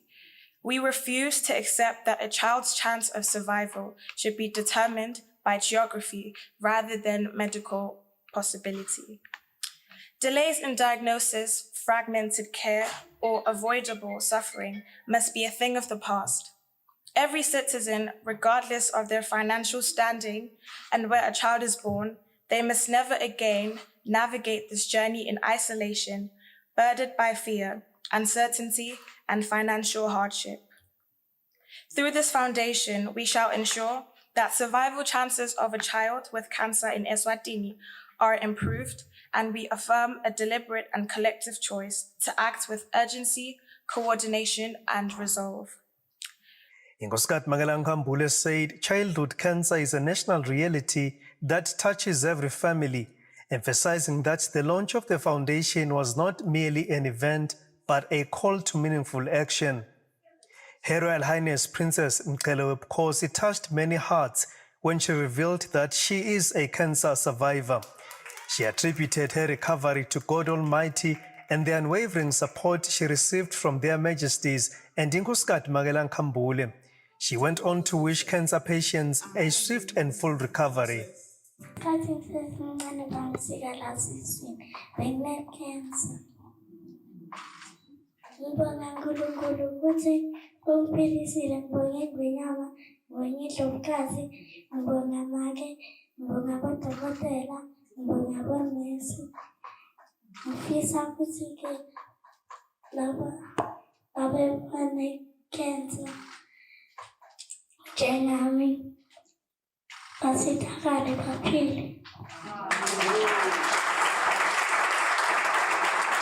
Dr. Spesihle Dlamini from the Ministry of Health disclosed that the ministry is planning to establish a dedicated childhood cancer treatment wing at the Cancer Treatment Center at the Manzini Government Hospital.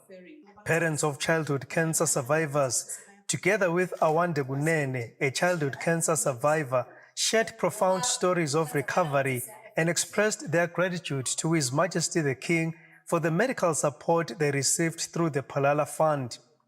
The new foundation received a kind donation of 50,000 malangeni from Sihlalo Semusa organization. The donation was made by Princess Buhlebetive, patron of the organization. A colorful moment unfolded during the logo reveal of the new foundation, themed "No Child Should Fight Cancer Alone." The foundation that has been established by Inkoskat Magelang adds to the growing number of organizations and foundations created by the royal family to serve the nation in the 40 years since His Majesty King Mswati III ascended the throne. This is a report by Sandile Makhanye Nzolo Masuku in Ezulwini. The Honorable Minister of Information, Communications and Technology, Savannah Mazia, says collaboration with the private sector is essential if the country is to realize its ambition of becoming a regional ICT hub. The minister was speaking during an engagement session with the private sector. Business Eswatini has gathered key stakeholders to explore how information and communications technology can be leveraged to drive private sector growth and strengthen the country's competitiveness. Speaking at the event, the Honorable Minister of Information, Communications and Technology, Savannah Mazia, emphasized that collaboration with the private sector is essential if the country is set to realize its ambition of becoming a regional ICT hub. Where we haven't quite expanded on how do we get value from Mozambique with 35 million people and South Africa with 65 million people. We are right there in the nucleus of 100 million people. And we seem not to have been able to figure out how do we bring value. We really, if we focused matters and worked together and collaborated, could really be able to be an ICT hub for Southern Africa. But we need to work together. We need to see the same future.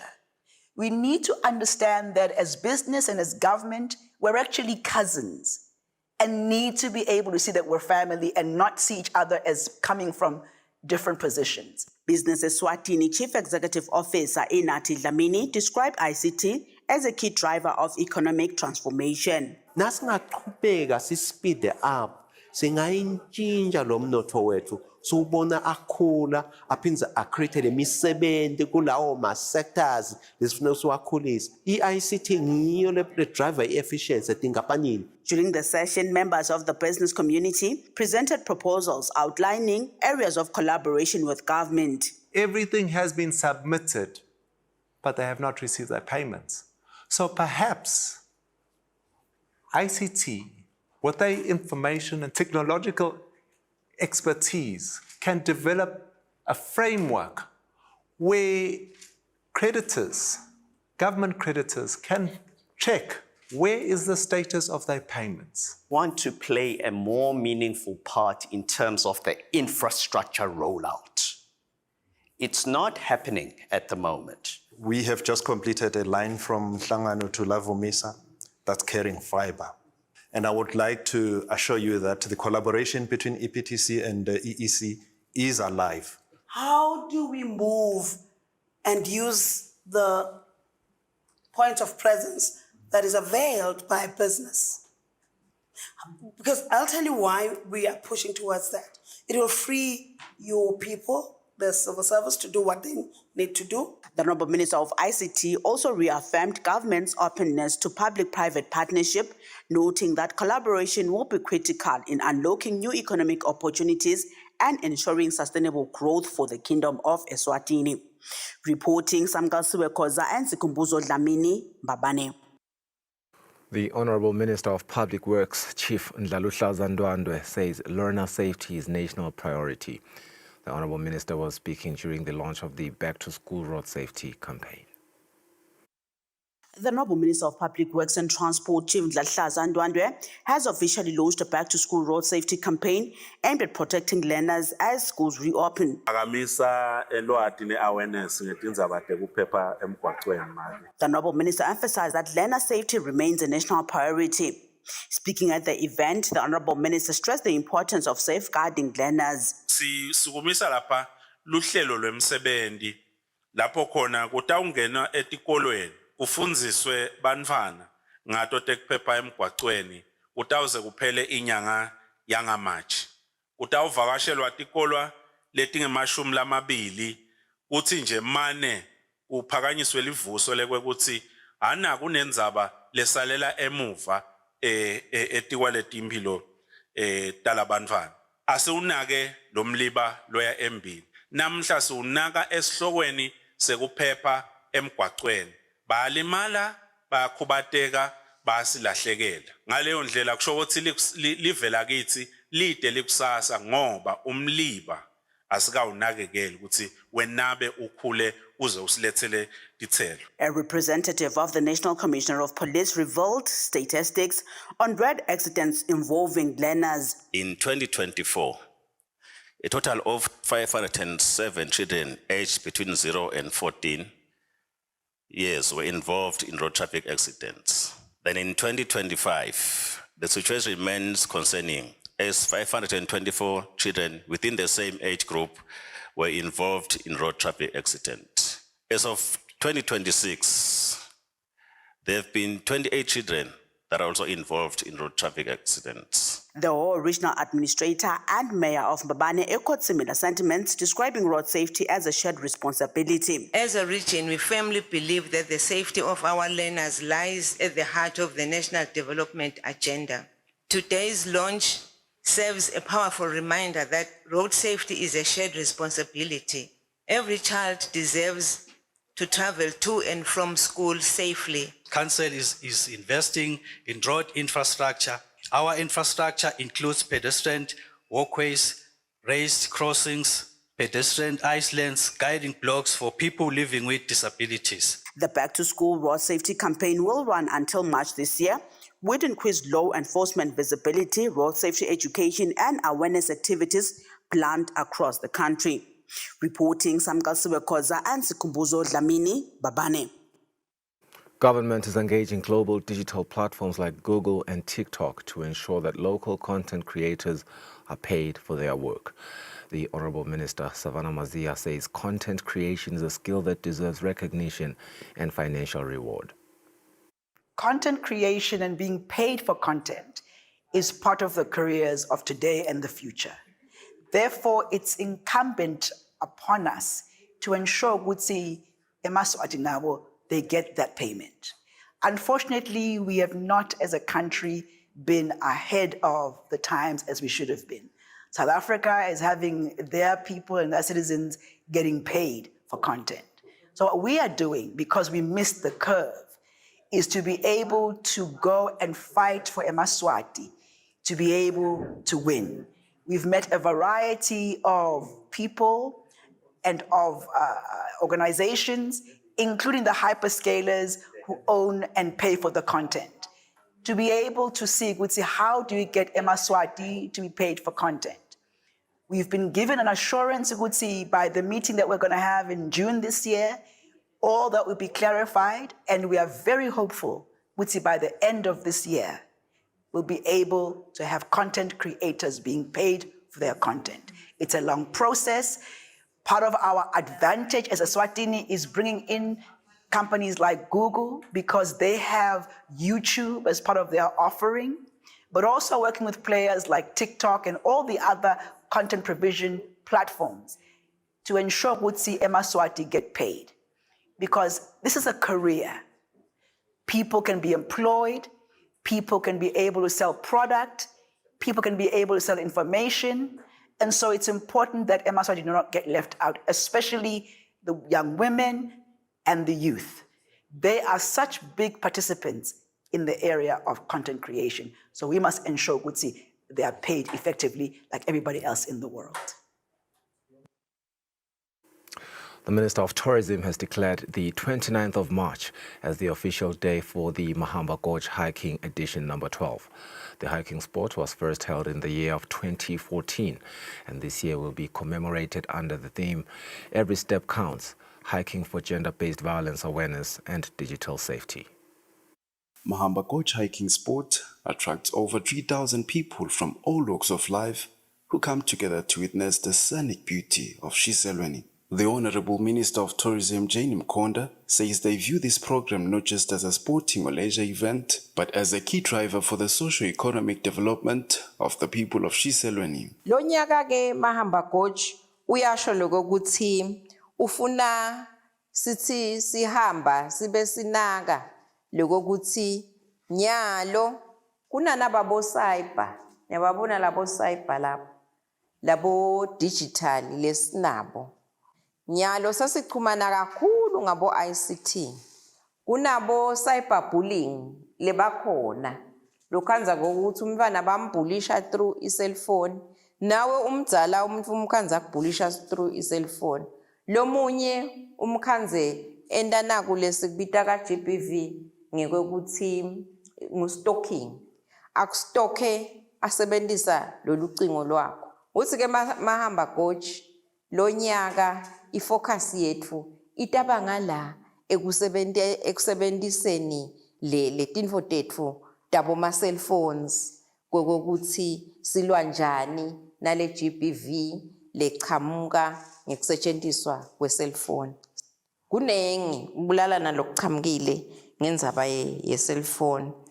Lilanga letfu lelisemthethweni lesiyawuqanqa ngalo intsaba lonyaka nathi lesiliniketwa ngilabadzala lilanga lamhla ka 29 March 2026 kuyo umnyaka losedulu.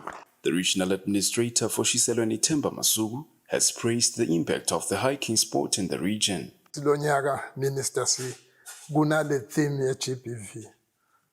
Mahamba coach hiking usebenta within imigomo yelive nemithetho yelive so that kusekela lendlela yokusebenta uhulumende nekudevelopa live lihlaselwe GBV kabi. So mahamba coach angeke asale ngaphandle ekusekeleni live ukulwa naloku lokwenteka kweveni kwe-GBV. The Minister of Tourism has further commended the organizing committee of the hiking sport for having the interest of Shiselweni people at heart. Mkonda noted that part of the proceeds collected from the event are used to build houses for the most vulnerable and to providing food aid to over 120 households. For Eswatini TV News, Tandokuhle Mdluli, Hlangano. The Royal Eswatini Police Service has arrested one suspect following an attempted break-in at the Manzini branch Standard Bank. Police are also asking Maswati to assist in the finding of Thokozani Manana. They say Manana is wanted in connection with the break-in at Standard Bank. Manana is a 26-year-old man from Mulunga area. The Royal Eswatini Police Service is investigating an attempted robbery case which occurred at Manzini Standard Bank in the early hours of Thursday, February 12, 2026. Preliminary investigation showed that entrance came through the roof. Police acting spokesperson Nosipho Mnguni says police have a 45-year-old man of Maliadum who was picked up by patrolling officers at about 4:45 in the morning in custody for questioning. She says he was found in possession of a crowbar and a bolt cutter while another suspect managed to escape. Mnguni further adds that the investigation is still ongoing and appeal to anyone with information that can assist with this case to contact the police. Furthermore, Standard Bank confirmed that there was a break-in at its Manzini Business Center branch. In a statement, the bank says the incident has been reported to the relevant authorities. The bank states that although the branch is normally fully operational, it is currently closed until further notice. Bank also adds that its ATMs are not affected. The break-in at this Standard Bank branch follows a Monday night robbery at the Eswatini Bank in Manzini, where a suspect made off with an estimated 1.6 million emalangeni. Police are seeking Bongani Mzwandile show in connection with that case. Reporting Fortune Dlangamandla with Smova Show Manzini. Well, the Ministry of Education and Training says that by strengthening youth organizations and expanding international cooperation, Erasmus Plus under the European Union contributes meaningfully to addressing the root causes of youth unemployment. And they do this while empowering young people to become active contributors to socio-economic development. This was said by the Minister of Education and Training Under Secretary Schools Manager Lungelo Nhlengetwa. Nhlengetwa was speaking during an engagement between Erasmus Plus and youth organizations aimed at equipping them with knowledge on employment matters and starting businesses. This information session, therefore, provides an important platform to build awareness, enhance understanding, and encourage active participation in Erasmus Plus opportunities. I urge all participants to engage fully, explore partnerships, and consider how these opportunities can be translated into practical, impactful interventions for our young people. That international cooperation is what we want. It is what will make us appear in the world. We are selling our skills to the world. We are showcasing what we are made of. And we are stealing their skills into the country. And therefore, we come up with a bomb. European Union Programs Manager for Skills Development, Alan Dlamini, says through Erasmus Plus, they aim to sharpen skills of young people, especially as job opportunities and study opportunities are becoming increasingly limited. The Erasmus Plus program is one opportunity that avails opportunities for exchange programs either in countries in Africa for study or countries in Europe. Our intention is to avail every opportunity for skills development for the young people in the country. It is quite difficult. Scholarships are not so very much available. The Erasmus Plus program began in 2021 and will run until 2027. Local institutions, including University of Eswatini, Southern Africa Nazarene University, SANU, and the Limpopo University of Creative Technology, LUCT, have already benefited from the Erasmus Plus programs. Reporting Fortune Dlangamandla, with small version at Mountain View Hotel in Babane. Well, the Look Commission says following the suspension of health funding support from the organizations in the United States of America, there is now a need for hospitals and clinics to work collaboratively in order to continue providing proper healthcare services to eMaswati. The hospital said this during a meeting that focused on faith leadership, collaboration, and the future of healthcare under the theme, The Courage to Stand Together, Faith Leadership, Shared Responsibility, and the Future of Care. The Look Commission Econom Safandawal explains the background of the meeting and what it seeks to achieve. It's about coming together and having unity around the future of the healthcare of our country, our region, and our continent, because we want our nations and our communities to thrive, and we feel that we can do that better together, especially the faith-based institutions. You know, we didn't start doing the work that we do because of funding, and we won't stop because of lack of funding. But with the changes globally, it's very important for us to come together and discern together what does the way forward look like? How can we unify ourselves more? The meeting brought together participants from different countries in Southern and Central Africa. Speakers at the event highlighted the importance of faith-based leadership in ensuring that communities receive quality healthcare services. These speakers included Dr. Nelson Makanda from Kenya and Karen Sichinga from Zambia. Our country as Eswatini, our country as Kenya, is anchored on the health of our people. If our people are not healthy, our economies will not be healthy. If our people are not healthy, our education sector will not be healthy. If our people are not healthy, our security personnel will not be healthy. So we must put money where it matters most, and that is health. National faith-based health institutions have the capacity to deliver. Then they'll be on the round table. Then the government will want to have their voice. Then the government will be inclusive when you demonstrate capacity to deliver. The meeting was also attended by local faith leaders. Reporting Fortune Dlangamandla, with small version, the Look Commission is forward for. The Eswatini Bank has reported that an estimated 1.6 million emalangeni was taken during an incident at its Manzini branch in the early hours of Monday this week. This was revealed by the Managing Director, Dr. Nozizwe Mulela.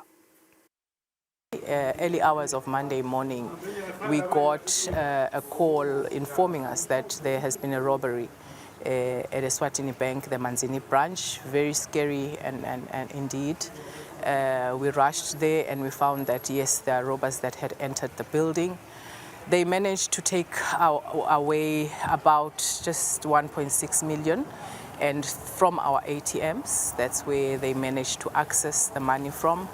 We are working very closely with the police, and we would want to thank them for their prompt response. It may have taken a little time because of the awareness that came to us, but indeed the police are really running with it. We are also cooperating as a bank. We would all have an interest to make sure that these people are brought to justice. But most importantly, I think for us as a bank, it's to assure our customers that their money is safe, everything is intact.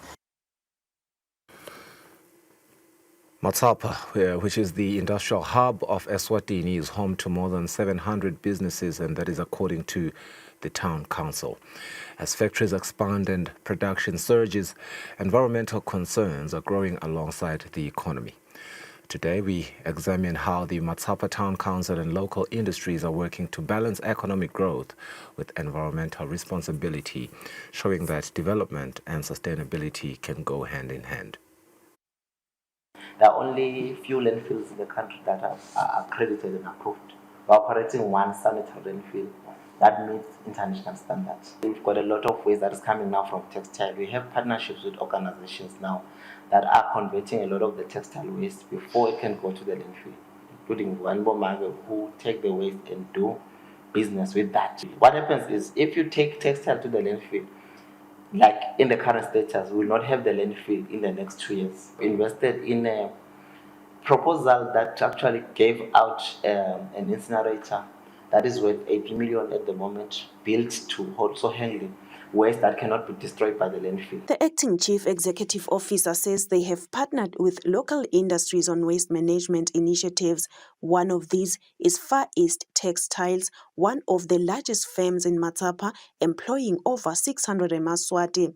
The owner, Toki Hau, speaks about the initiatives they are implementing to reduce waste. We train women, especially from the rural areas, training them into utilizing and making some garments or whatever piece of cloth that they can put together so that they can also make a living and sell. In other words, it's also creating jobs for them.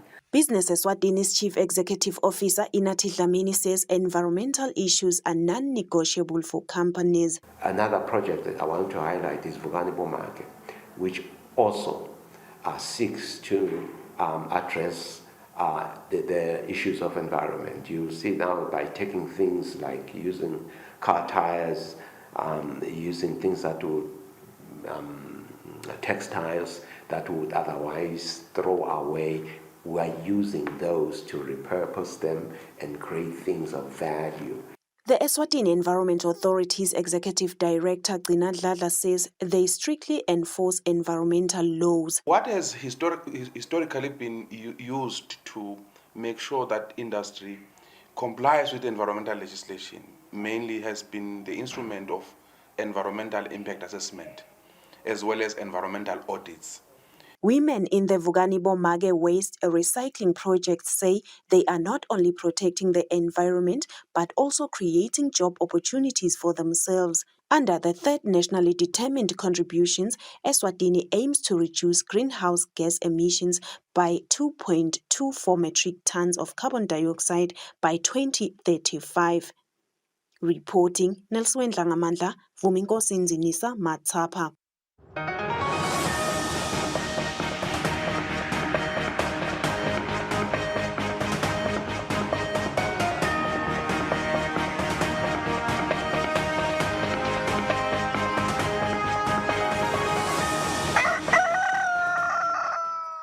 We'll look at sports news now. An official from the World Football Governing Body, FIFA, David Fani, who is also responsible for developing the sport in the Southern African region as the lead regional officer, says football clubs must find ways to become self-sustainable as well as to manage the game professionally. He was speaking at the official opening of a 2-day workshop that is aimed at training football administrators on club management. Team managers from clubs playing in the MTN Premier League and Mulaf Sports First Division, as well as women's football administrators, are attending a 2-day workshop known as the Club Professionalization and Management Program at Sibanesam Hotel in Ezulwini. David Fani, who works for FIFA in the Southern region as the lead regional officer, explains how clubs in the country will benefit. The program was designed to support clubs in their professionalization journey. The initiative represents a concrete and valuable step towards implementing meaningful changes in club management. Peter Smelane, the president of Eswatini Football Association, says the workshop has come at the right time as local clubs are trying to find ways to sustain themselves financially and avoid conflicts within structures. As it will help our football clubs to fashion resilient structures and operational behaviors currently and remotely, witnessing the top performing clubs and leagues of the world. Our participation in this program is to assist to narrow the gap between the top performing clubs and the low performing clubs. It is further to assure a creative or viable football business on and off the field of play. Those facilitating the workshop include Fani himself, Christine Gama, Federico Perez, Pedro Correa, and Guido Baroli. Reporting, Linda Dlamini, Ezulwini. That marks the end of our English news. After the break in conversation with Sonny Lesbia, tariff decisions.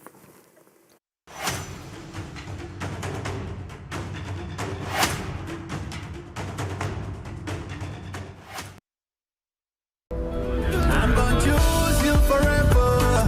Choose you whenever. I'm gonna love you forever. Yeah. We gonna make it together. Make it whenever. We gonna ride until we no more. You're my ride or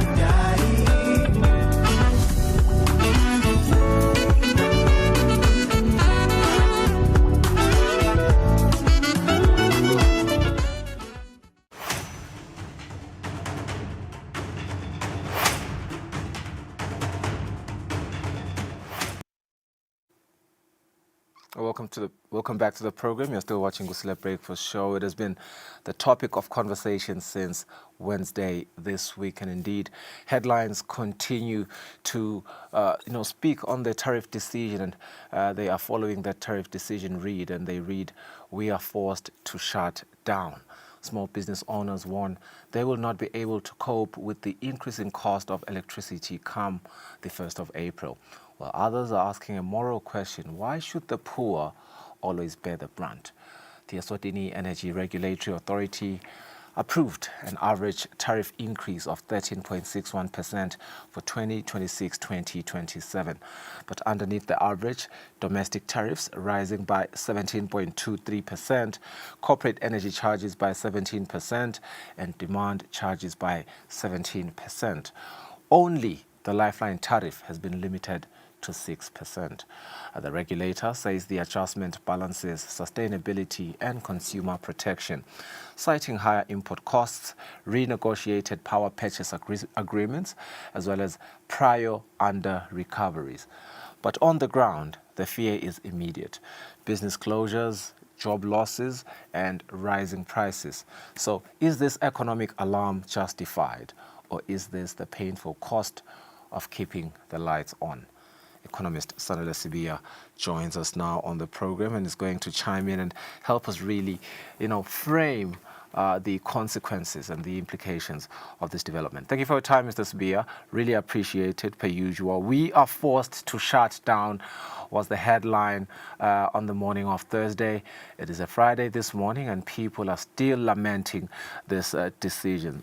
And SMEs say this increase could push them out of business. Is that economically plausible? Thank you, Mr. Ngumalo, and a good morning to you.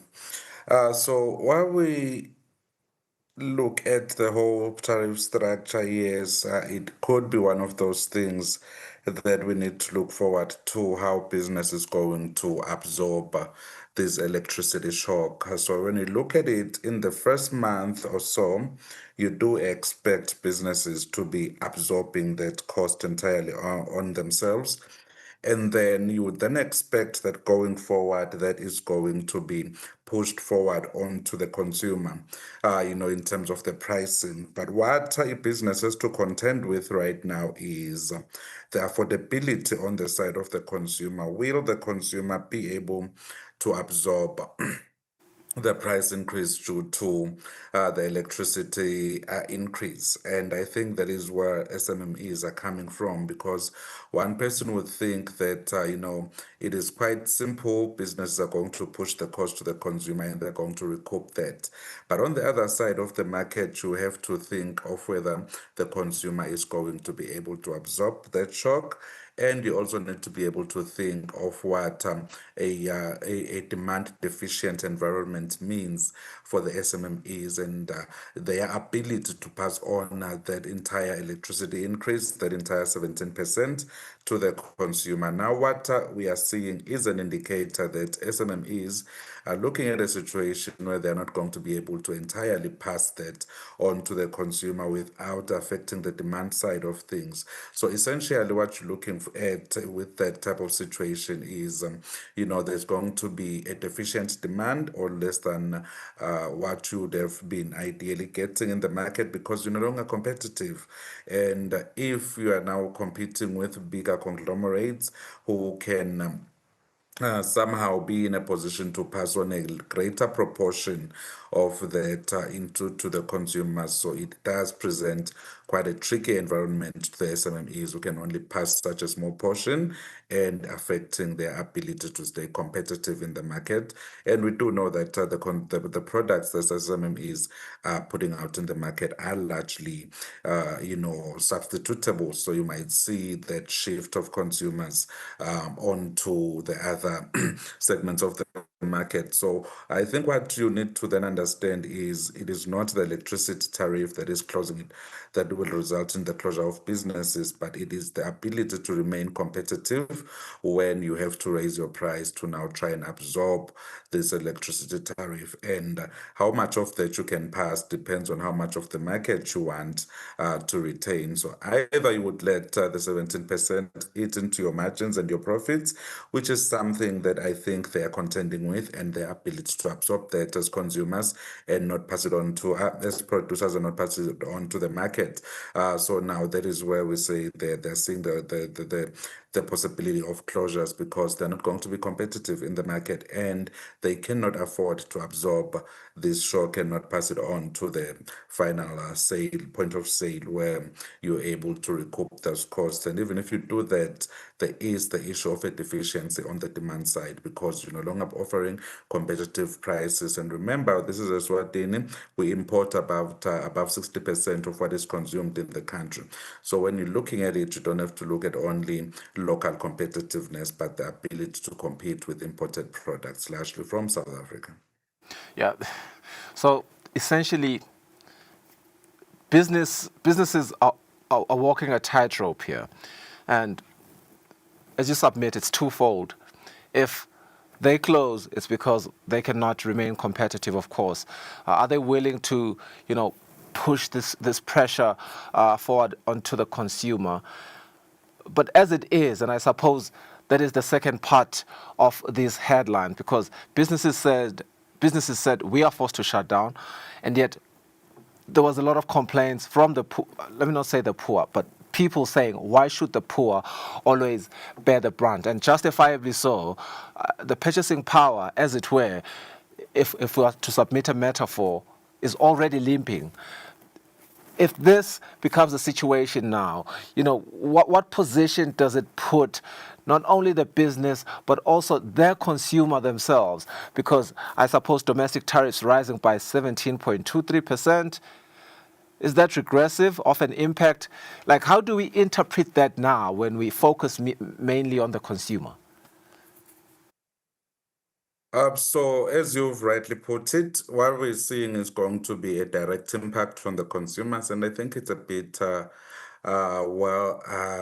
bit unfair that you'd see the highest increment on the consumers because that's 17.23 and that's the highest in that pool. So what you're looking into is that direct impact onto the consumer's pocket in terms of the electricity purchases, and then eventually what you are going to be seeing is another inflationary impact, as we've already established that businesses are going to want to offload some of this tariff increment onto the consumers and the final product. And the ideal law of pricing, Mr. Nxumalo, is whatever you put in should at least be covered in the price. So what that then means is, over and above that increment in terms of the electricity bill, now with your 100 Malagan getting you 34 units. So that means consumers need to start reimagining and shifting their consumption bundles and expectations, while at the same time, when they get to the markets eventually, because electricity is the backbone of production in Eswatini. So when you see that happening, what you are going to see is a situation where the basic commodities that are produced in the kingdom are actually going to also inflate a bit. So consumers are going to have to deal with that kind of balancing act. How do we balance between an inflation that is coming directly into my pocket, and how do I then balance with an inflation that is coming through the commodities that I consume? So it's going to be quite an arduous adjustment on businesses, on consumers. And like you've already said, if you go back to the post-COVID period, we've seen that prices skyrocketed there, and prices have remained relatively on that high side. So that is why we're seeing a consumer who has been struggling for the past 3-4 years, and we're not sure. When you look at the wage adjustment, wages have been adjusting at the slight 8% around an average inflation figure. But average is just like when you're looking at this tariff structure, one would think, we're on average at 13%, that's okay. But this 13% is brought by outliers. You have a 6% on the lower spectrum and a 17.23% on the upper spectrum. So ideally, when you're looking in terms of averages, you're not really getting into the true picture of what the consumer is now contending with.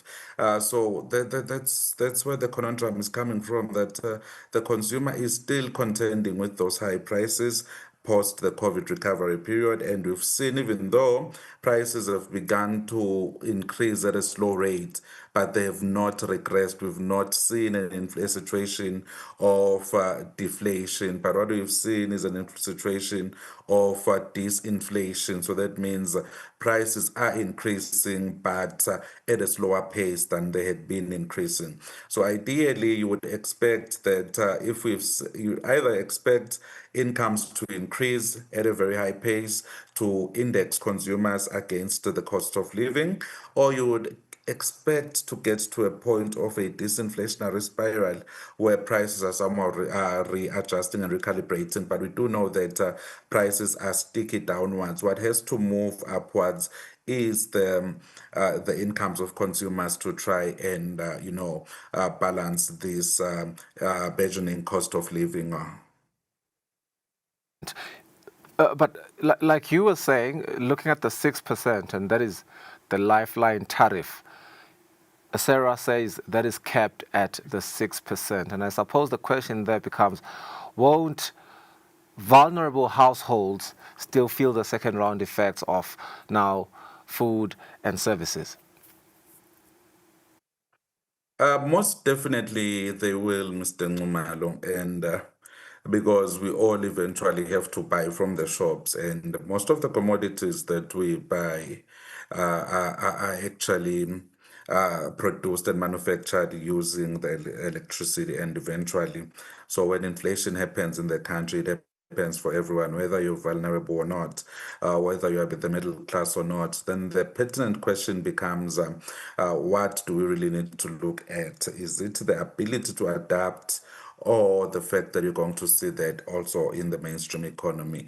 I contend there that what we need to focus on is the ability to absorb even the 6% that may look a bit minute when you're looking at it in terms of the numbers that we're seeing on both ends of the spectrum. And the fact that it is a lifeline tariff structure, you then ask yourself whether this increase was warranted or not, or whether we could have done with a bit of a lower increase on those to support vulnerable households. Because when we talk of vulnerable households, these are households that most likely are going to depend on an elderly grant or a grant of some sort within the household, or low earning jobs, which we've seen tend not to tend not to adjust in terms of wages at the rate of the markets. And I think as we go into the wage negotiations right now, you will start seeing that coming into play, in the sense that if you are talking of even giving a person who earns, say, 1,000, and then you're giving them a 50% increase, that's going to take them to 1.5, but still a huge or a bulk component of their consumption is still taken up by the bare necessities. They need to be able to get their kids to school.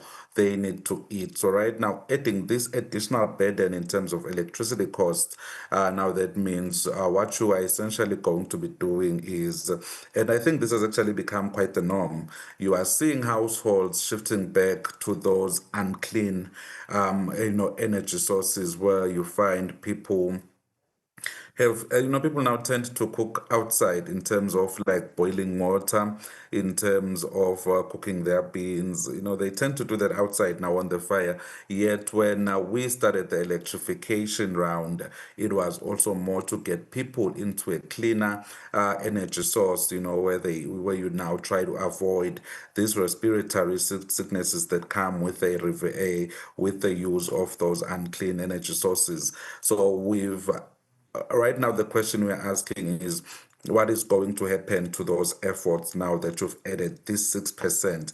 What is the tolerance rate of those vulnerable households? Can these actually 6% be absorbed, right? So that's where the pertinent question should come from, their ability to absorb that 6%, rather than looking at it being at this lower, 6% compared to the rest. I think we could have done better as a country. We could have actually taken it down to, say, 3%, an average inflation type of target, or even 2%, because these are vulnerable households. But we do commend the fact that ESERA and EEC have seen it fit to actually ensure that consumption stays at the lowest level in terms of the new tariff structure. Scheme of things, am I wrong to propose that, well, not really propose, to assert that this new reality widens the inequality gap? Essentially, it will, Mr. Nxumalo. Inequality in terms of access to electricity. As we continue seeing these escalations in the basic cost of living, and we are not seeing improvements, in other economic metrics like, your unemployment and, poverty alleviation, in as much as you may have households electrified, but if the cost of keeping the electricity running increases, at a faster pace compared to their level of income and subsistence, then indeed you are increasing the gap. You are going to have a situation where you have access but not utilization. Then on the broader economic impact perspective, how quickly does this feed into inflation? By my calculations, Mr. Nxumalo, you would expect, inflation to creep in a twofold manner. The first one would be the electricity tariff in itself. If you look at the previous quarter's inflation figures, we've seen disinflation in terms of commodities like food, given the good harvesting season that we've seen. And right now we're going to see another disinflation in terms of fuel. But in terms of electricity and electricity production, when you do delve into those figures, that we saw, that we've been seeing being released by the Statistics Office last year, you would see that electricity and electricity costs were amongst those trending items that kept on inflating even when other commodities were disinflating, and we've seen the hotels and accommodation deflating. So what that then brings to mind is right now when we put in this 17%, we are then going to see yet another jump in inflation in terms of those electricity products. But then over and above that, we should see a component of it coming in through the prices, because when you're coming in from the standpoint of businesses, in the sense that the producer price index is also going to go up, and you then expect a portion of that to be passed on to the consumer. So that portion that gets passed on to the consumer, you expect that to happen, say around May, June, and likely into July. But in April, we are likely going to see the direct impact on households where the electricity cost goes up in terms of those utilities that households are using. And then in terms of the broader price mechanism or the broader price transmission that's going to come through, probably May, June, and July, or even to the last week of April, once businesses have tried to adjust and see how the market is going to adjust to those. So you don't expect businesses to start increasing the prices just like that, because they are cognizant of the fact that we have a consumer who is overburdened. And that is actually shown when you look at the figures of last quarter in terms of the inflation figures, when you saw that, the hotels and accommodation sector kept on deflating, even when we expected, the festive season to show that up, and we expected the cultural festivities again to help that sector surge. So the fact that we're not seeing people coming out somehow indicates that we have somewhat of a consumer who is still trying to make sure that they are getting the bare basics into place. Having established the stance of the business community, and I want us to footnote the private sector because it's going to be a highlight in what we are going to talk to now. And then we look at the constitutional order of the Kingdom of Eswatini. Of course, we are awaiting the opening of Parliament very soon, which will then be followed by the budget speech, right? And we know a lot of the pronouncements there speak to economic growth, as they should. When we look at the economic growth trajectory of 2026 and this new reality of the tariffs now, would you say this could suppress economic growth in 2026? Most definitely, but it is contingent on how other variables move. But to begin with, let's start with the miners. We know that as the kingdom, we have been trying to tap into the mine and into the mines and the miners. So now what you need there is global competitiveness. And if you look especially in coal, I mean, you and I do check these numbers in terms of market view in the evening. So when you look at those numbers, we've seen that coal have been having this deficiency in market prices, where the price of coal has been continuously going down. And to remain competitive in that landscape, you do not need a shock like this one, a 17% shock, when you are barely able to contain and stay in the market. So we should expect that to come through entirely in the supply chain for commodities that are produced locally in Eswatini. Most likely, we are just going to see sugar being able to absorb that or circumvent that, because we know that the sugar belt there produces quite a huge chunk of their own electricity. So we do expect that to have a bit of a suppressive effect on growth if prices of commodities remain subdued, and then also if the export capacity of the kingdom does remain a bit constrained. And right now we know that AGOA has been renewed, but the fact that we are now seeing this tariff increase affects our ability to export into that market because the cost of production have actually gone up. So we're likely going to see countries shifting, or the demand shifting to low-cost countries. So we have to think of all those matrices and think of how we are going to remain competitive in the global market. So, and then also on the demand side, if we are not seeing a congruent increase in terms of our salaries, we're most likely going to see a subdued demand. And we know that demand is one of the strong growth points of the Eswatini economy. And that is why we are continuously watching that accommodation and hotel sector to show whether consumers are now spending on those commodities that are not your bare necessities, because that shows a strong demand. But right now, demand seems concentrated around the retail and hotel sector, which then shows that the people or Maswati are still barely on that survival spectrum where they're still meeting their basic needs.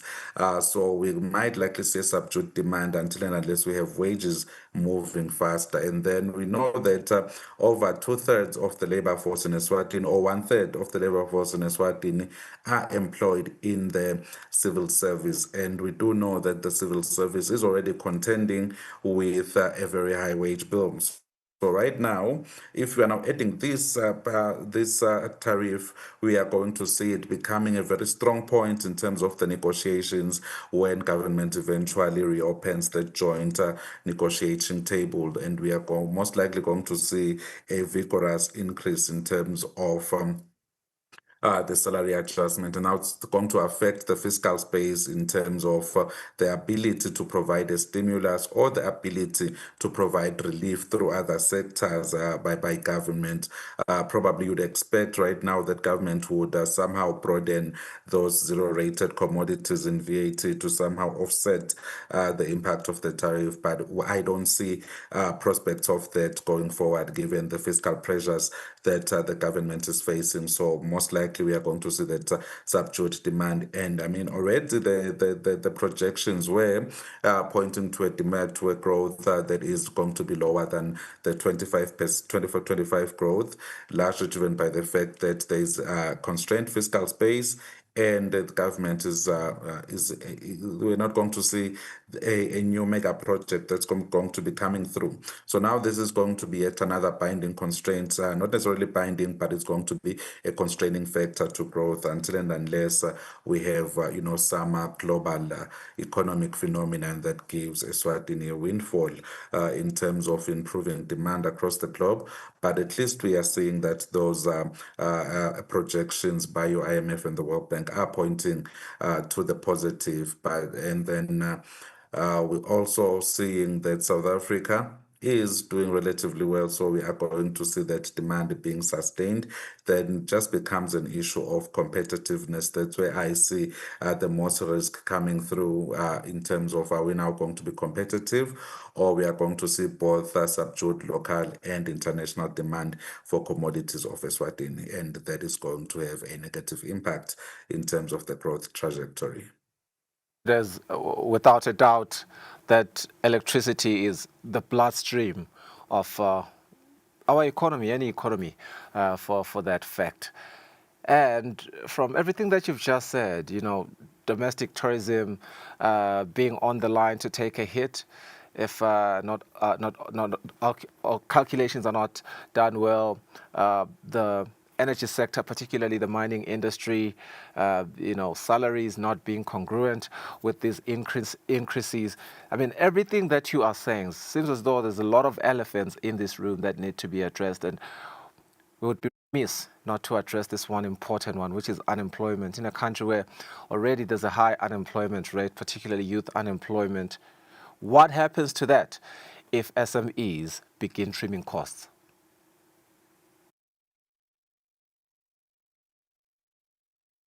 Mr. Ngumalo, that when we have to trim costs in business, usually the easiest is to go for the labor, the people that have been employed. So that is why we are a bit worried when we seeing, SMMEs coming out to say that they are going to close. So if we assume that they do close entirely, then that means that SME capacity to absorb excess labor is actually going to be a bit diminished in the next coming year, and that's going to have negative impacts on the unemployment story. Yet when you look at unemployment, if you got people into work, then they would be able, in a better position, to absorb quite a number of the shocks that we are looking at right now.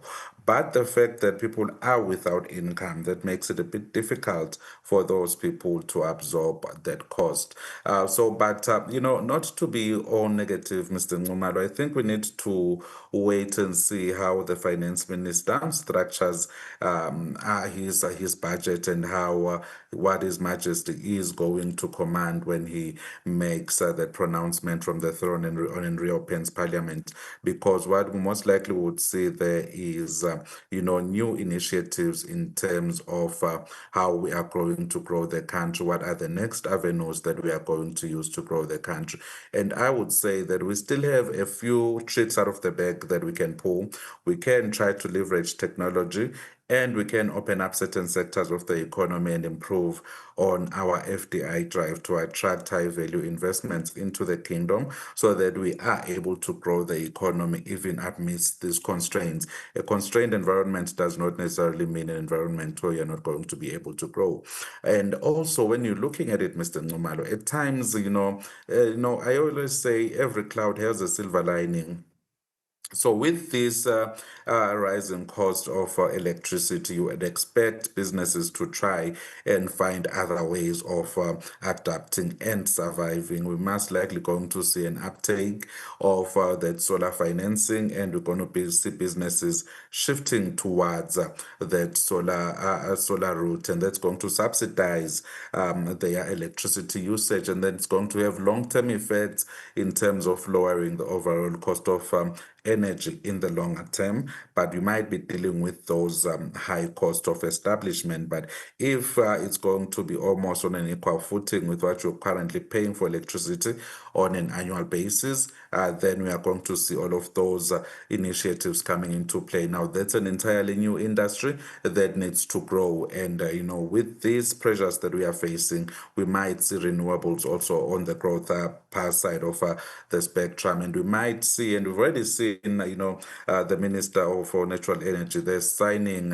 a new energy arrangement deal where we have independent power suppliers now, power producers now that are going to supply the national grid. So now what we're seeing is there's a lot of moving elements that are somehow moving towards ensuring energy sufficiency in the kingdom. And if those other components of the market grow and then we reduce our reliance on externally sourced energy, we might likely see prices coming down. So the pressures that we are facing today may actually force the country to rethink and take avenues. So it's not necessarily all doom and gloom.